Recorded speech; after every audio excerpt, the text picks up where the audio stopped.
Welcome to this explainer. Today, we're jumping right into an absolutely fascinating contrast between two ancient texts. We're looking at source material that captures the absolute extremes of the human experience. On one side, you have the complete geopolitical collapse of an entire nation, and on the other, this incredibly quiet, deeply intimate moment of personal healing. Let's dive in and explore exactly what these texts reveal when we put them side by side.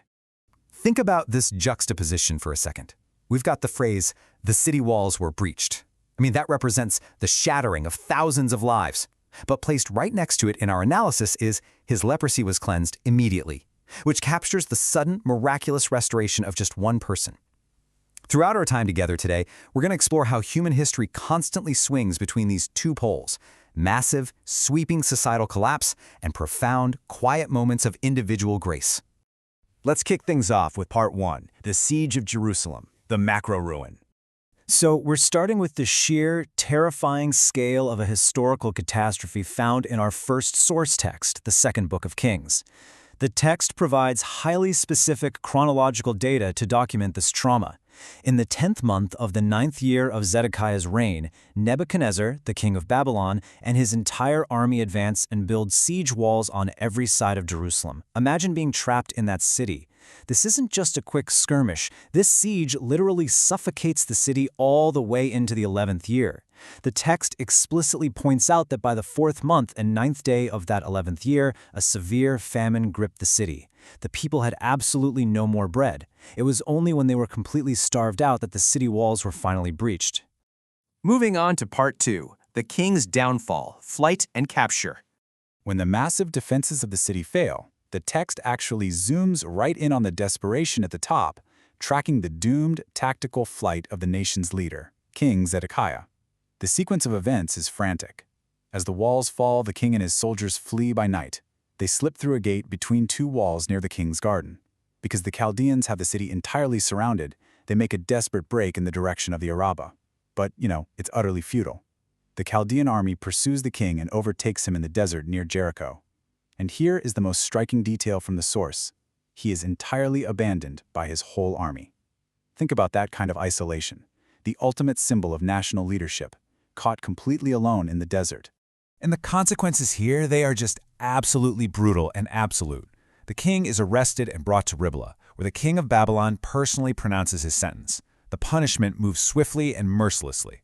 His sons are slain right before his very eyes. And then, immediately after witnessing the end of his lineage, Zedekiah is blinded.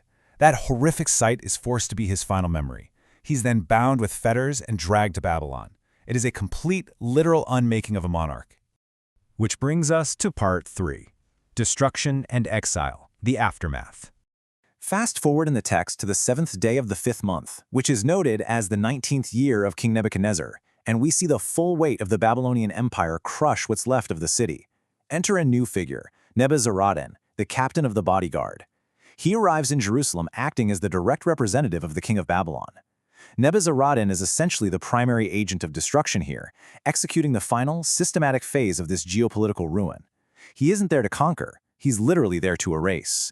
Just look at the ruthless thoroughness of his campaign. He systematically dismantles the city's identity and its defenses. He burns the house of the Lord. He burns the king's palace. In fact, the text notes he destroyed every single large building by fire. Finally, the Chaldean troops tear down the very walls that surrounded Jerusalem. The structural and spiritual heart of the civilization is just reduced to ash and rubble. And this brilliantly illustrates the total upending of the social order. Nebuzaradan leads the remaining people into exile, along with the deserters and the very last of the artisans, draining the city of all its skill and culture. And who is left behind? Only some of the country's absolute poorest. They're left to simply work the land as vine dressers and farmers. Think about what it means to be hollowed out like that. The nation is entirely erased. So here's the big question. How in the world do we transition from this grand scale of ruin, this macro destruction of an entire society, to our second source text in the Gospel of Matthew? How does the narrative shift from the terrifying power of an empire to the absolute vulnerability of a single individual? That takes us to part four, the leper's plea, micro-restoration. We're scaling way down now, from clashing armies and burning cities to an incredibly intimate encounter on a mountainside. The scene is set with Jesus coming down from the mountain, followed by great crowds.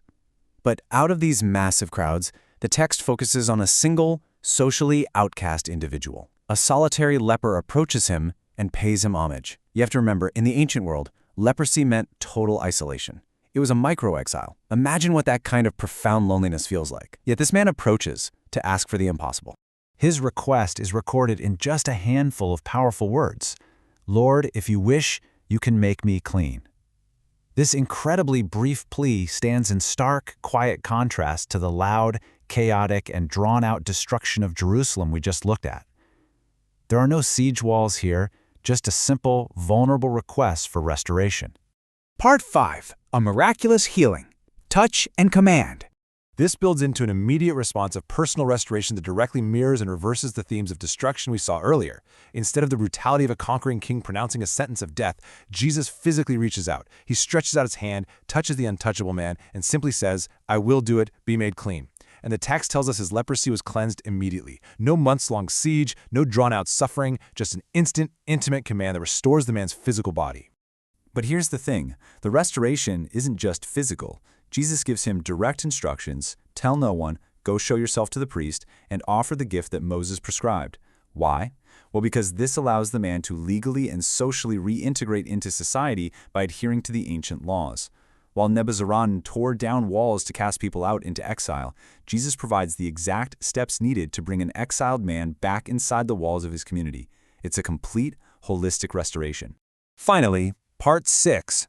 Ruin and Restoration. Connecting the narratives. So let's put these two ancient accounts side by side and see what they really show us about the human experience. The summary is striking. On one side, we see raw, massive imperial power, the Babylonian Empire bringing total ruin through destruction, blinding, burning, and forced exile. It's pure, chaotic, societal collapse. But on the other side, we see quiet, profound authority. Jesus bringing individual restoration through an intimate touch, instant healing, and societal reintegration. It shows us the vast spectrum of history, right?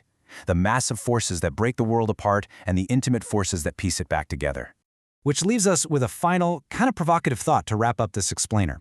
As you think about these two ancient texts, ask yourself, are we ultimately defined by the massive historical forces that tear our worlds apart, or by the quiet, intimate moments of grace that piece us back together? Thank you so much for exploring this with me today. Keep asking those big questions and keep looking closely at the forces shaping the world around you.